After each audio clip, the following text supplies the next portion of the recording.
Hello bakunzi ba Good Samaritan TV, twizere ko meze neza muherereye hose, twebwe tumeze neza. Ni wa mwanya mwiza mugenda mubona, tugenda dusura abantu mu bikorwa bitandukanye bya Good Samaritan Foundation African Mission. Uyu munsi rero murabizi mwamenyereye mu bikorwa bitandukanye, bafite atelier yigisha abantu kudoda, bakora ibikorwa byo kwita ku mfubyi n'abapfakazi, bigisha abana batishoboye ibintu nk'ibyo. Ese uyu munsi baduteguriye iki? Ubu ngubu turi muri office ya Good Samaritan Foundation African Mission, aho twaje kureba abana cyangwa se abanyeshuri bagiye gufasha cyangwa se kubaha support ya minervale y'ishuri. Turaza tuganira n'abana bamwe mu bakiriye iyo support ndetse n'ababyeyi babo, batubwire uko byagenze. Murabizi ni igikorwa cy'indashikirwa kidakogwa na buri umwe wese, ariko cy'ubutwari cyane.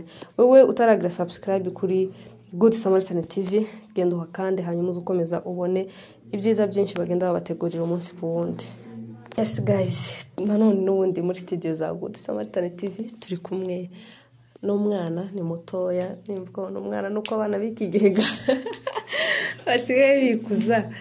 Wakiriye support ya Good Samaritan Foundation African Mission, umeze neza? Meze neza. Witwa gute? Twanyamkire Clementine Usanasi. Urasana papa wawe Cyane. Cyangwa ni kwa kundi umwana azavuka gusaba kamamwitize? Turasa. Murasa? Yeah. Hanyuma ufite imyaka ingahe? Imyaka 14. Korone mpamana wigize inkumi cyane wa. Ikigihe cy'ikigihe nyine. Ikigihe cy'ikigihe gisigaye kigira abana inkumi. Yes, wiga mu kangahe? Niga mu 8. Wigira he? Green River Learning Center. Ishuri urarishobora neza se? Cyane biragenda. Biragenda. Kuva kwa kangahe wa? Kabiri cyangwa gatatu. Mbushoboye cyane. Yego. Hanyuma ahantu tururahaze? Yeah. Bakubwiye ngo ni he? Good Samaritan. Yes, Good Samaritan waje kugira gute? Naje kwakira ubufasha bwaho. Ubwo bufasha bakubwiye ko ari ubufasha ni bwinshi, no bufasha bwe. Ubufasha bwo kwishura ku ishuri. Bakanakomeza nyine bakaduha support. Yego. Yeah. Hanyuma babyakiriye gute none? Cyane biranejeje. Kuba ubona umuntu aguheza support. Byiza kandi unabyakira neza. Yeah. Yes. Ni byiza kandi ubyakira neza. Hanyuma ni jyambere wakiriye support cyangwa hari abandi bagira neza bahora babikora? Yes, benshi nyine ariko hariho bamwe bazabikora nyine. Yeah. Niki wabwira umuyobozi wa Good Samaritan? Uramuzi se? Wapi? Yitwa Bizinde Jeanette. Niki wamubwira ubwira abantu babahaye iyo support? Amuhaye courage, ndamushimira pe. Agushima ni ikintu cyiza, turamushimiye kugira ngo iyo mushimiye nawe yumva neza kandi akomeza kubyaguraho. Tunamusaba nta cyitege, akomeze abikore bizamumarira umumaro. Yego. Ku bandi bantu bafite amafaranga ariko batabikora, wo wababirike ko mushishi si byiza. Nawe naye kure kugira ngo natwe nidukura tuzabafasha ope kuko natwe dufite plans zikomeye. Yego. Ngubu bawumva n'ukuri uzakora iki nyine wasoje amashuri wize karangiza? Nzaba lawyer. Niyo dream yanjye yo kuzaba lawyer. Mfite yo kuzubaka igihugu cyacu tukabona justice, ubutabera bwiza. Uko abanyamurenge twebwe ntabwo tugira justice nziza, tugera ahantu ukumva nyene bakucireho racism bamwe murenge ngusinzi cyane hano mu Banyakenya. Ivuze nk'ikintu mu ishuri akavuga sasa unaongea nini na wewe ni Mkongo, umetoroka kwenu alafu unakuja kutuletea mashida zenu. Yani you don't feel okay, but for me nasikia like nikikuwa mkubwa nitakuwa lawyer kugira ngo nzaza nkora justice y'abantu kugira ngo twiyubake. Yeah. Niki cyatumye wumva waba umucamanza? Niki kintu kigupushinga kuba wumva waba umuloye? Gushakisha ubutabera bwacu bw'abanyamurenge kugira ngo natwe aho tugeze nyine tukumva proud yo kuba abanyamurenge kandi tugakora n'ibintu byiza bidufasha tuyubaka. Yego. Urakoze Clementine. Urakoze. Green River Learning Center. Oh, wow. Which form are you first? I'm in grade 8. Grade 8? Yeah. Are you a candidate right now? Yeah. How is the exams, or how are you approaching the exams? Yeah, I'm really doing great and I'm hoping to get more about it. How was the performance in pre? Is this a pre-mock or mock? Yeah, pre-grade 6 in Kipsea. It was nice. Yeah, I performed well. Though it was not that impressive, but I'm hoping to impress others this time. Well, I hope you're going to let me say the public one. Yeah. After this. Okay, as you can see from our camera, what did you come to do today? I came to receive some foundations and some support in Good Samaritan. Oh, wow. Did you know them before? No, not really, but I just heard from them recently. Like, I was happy about this because it's not many people who do this kind of search, but it's so pleasing. How are you going to use them? Let me say that. It's all based on what? I'm going to pay all my school fees and put more efforts because it's someone's money and you need to do the best of it so that he can feel proud of what he did and they can feel well. And that's it. Okay, a big communication to the people who are watching us maybe from outside of this Kenya and the people who are not understanding maybe what we are doing. Can you just tell them a little bit on what you are doing here and also what is in your mind maybe? I was a little nervous, but when I found that it's not a lot of people exactly, but I found it very nice and very good. Like all the people, for people watching us, these are the best people. Like they're giving support, the best. Like they help us in studying. Because if not for this, maybe I would have sit at home, not going to school because of lack of school fees. But this they've done, I'll feel appreciated and I'll go to school very well since I know came from someone's pockets. Oh, wow. Did you study your class in this Kenya? Because I can hear your English is very fine. Thank you. Thank you, very important. Wow. I like that. So as we proceed, okay, well, I see you are a young lady and then you are moving. I can see the bright future ahead. What are you planning to do in the future? I'm planning to be a lawyer, and that's why I study literacy. I study Kiswahili, I study history and geography to know more about the past and to learn more about the future so that I can predict and be better to find the justice for the lost people and to be proud to be called the Banyamulenge. Of course, you're confidential to do that because I can say you are Englishing everything here.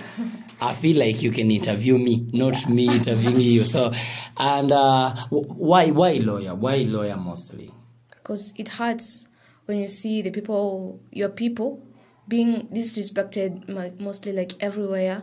You feel like then they're not wanted in the societies based on where they come from. But I don't see it nice, so that's why I pursue to do my lawyer and find justice for the lost Banyamulenge.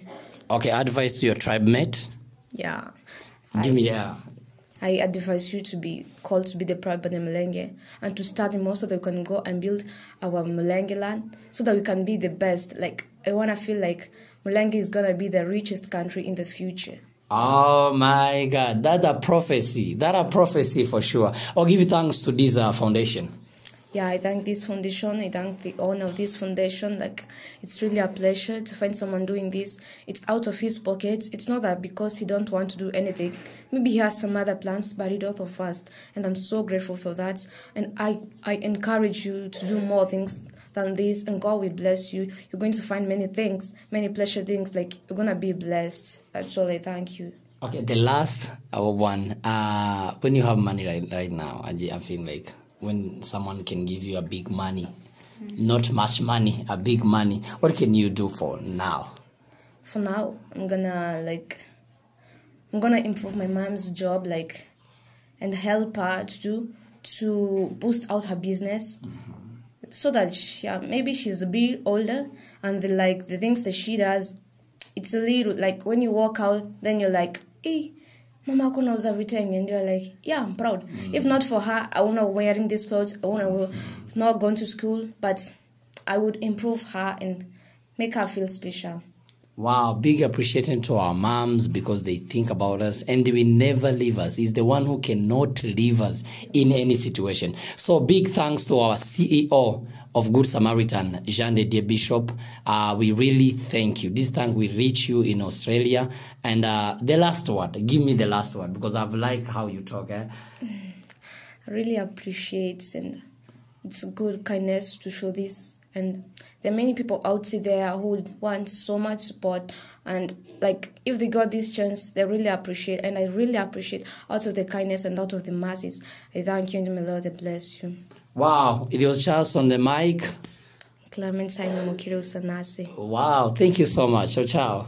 Ko tugenda tuganira n'abana n'ababyeyi, hari sapoti niko tuyita, yari ubufasha njye mba numva ari ikintu kiremereye, ni inyunganizi wenda muri biti cyangwa byinshi bashobora kuba bafite, tukigutangira n'umubyeyi atwibwira, hanyuma tuze gukomeza. Meze neza?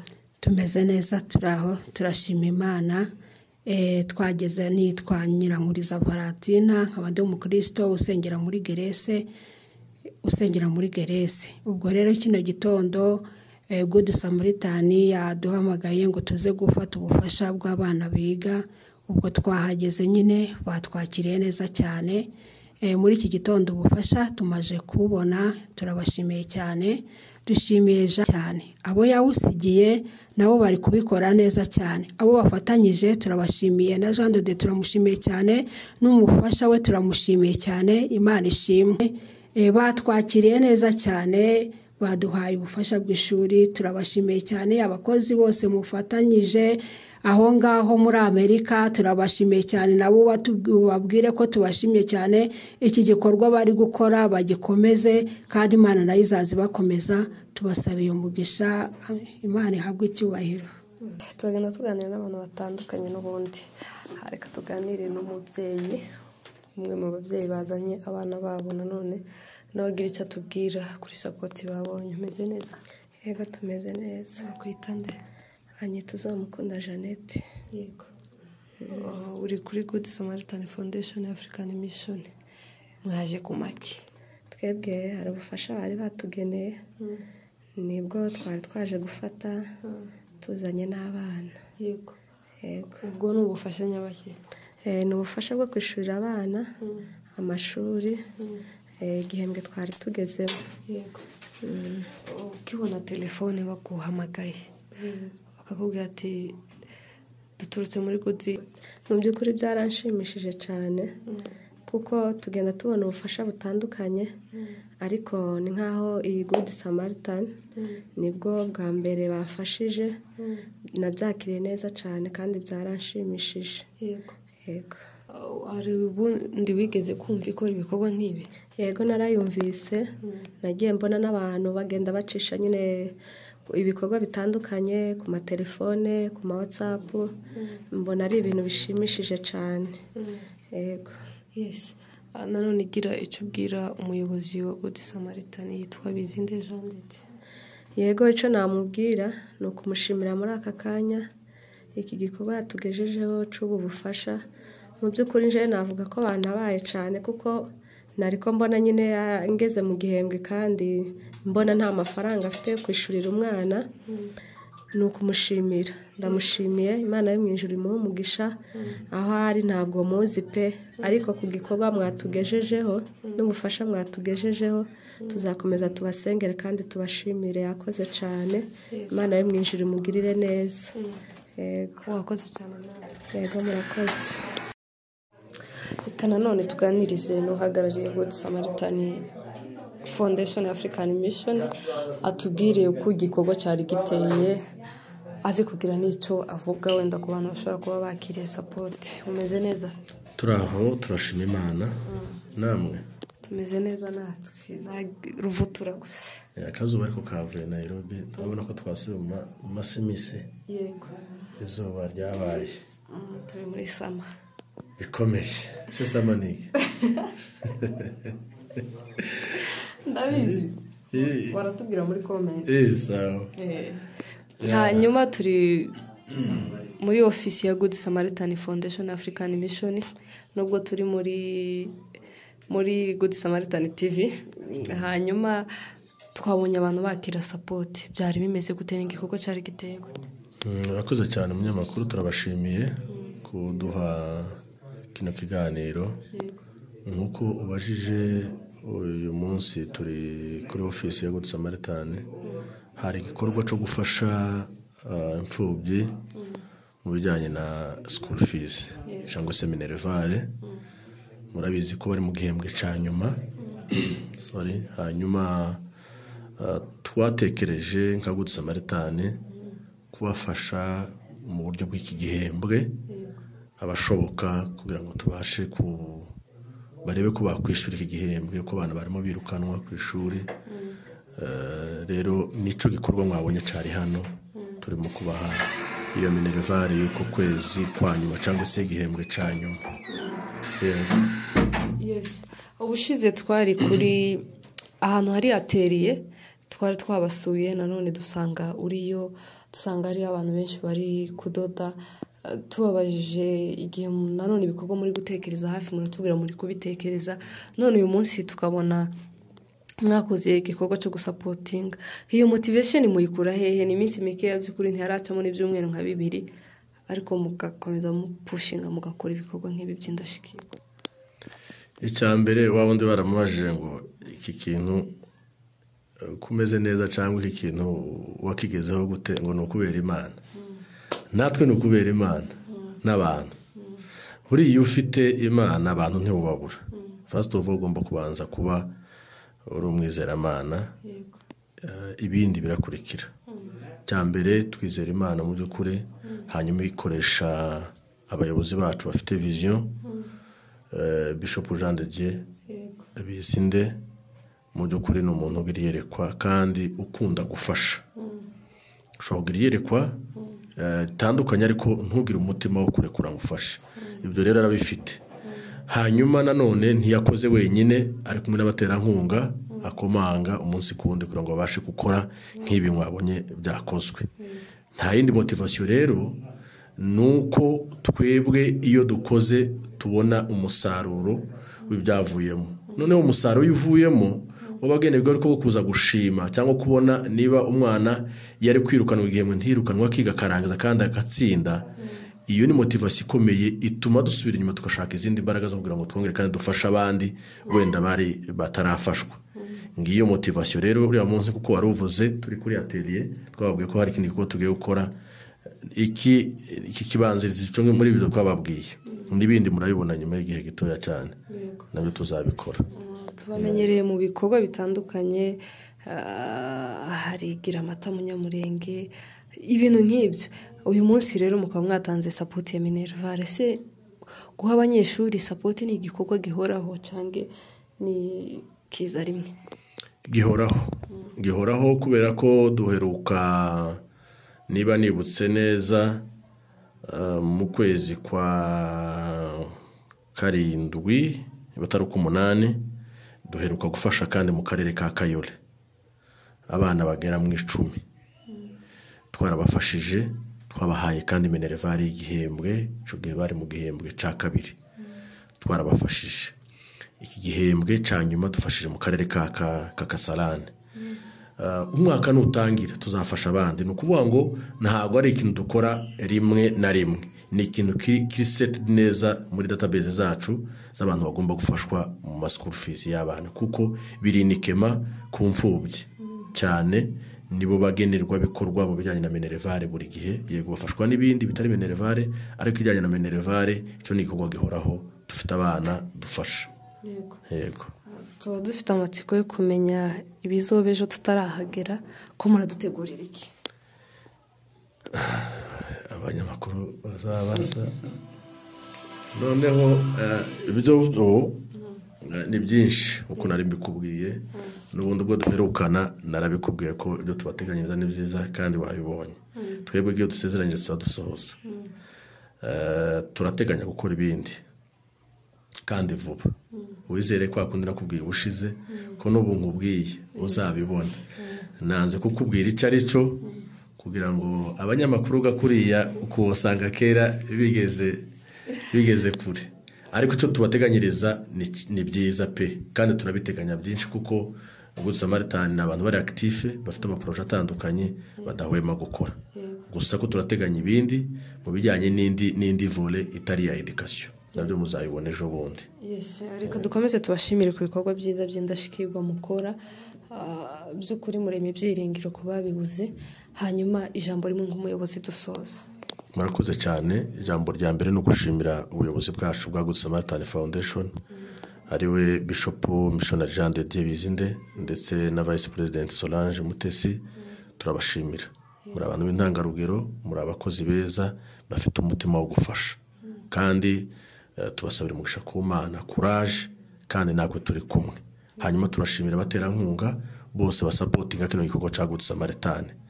Ari abaterankunga bari kumwe muri Australia, ari n'abandi batwumva ku mugabane wa Afurika, ari namwe banyamakuru, buri muntu wese ashatse umuterankunga, n'abandi bose badukurikira audience, bufite gushora imbaraga zawe gito ufite tukabasha kucunganira urya uri hasi.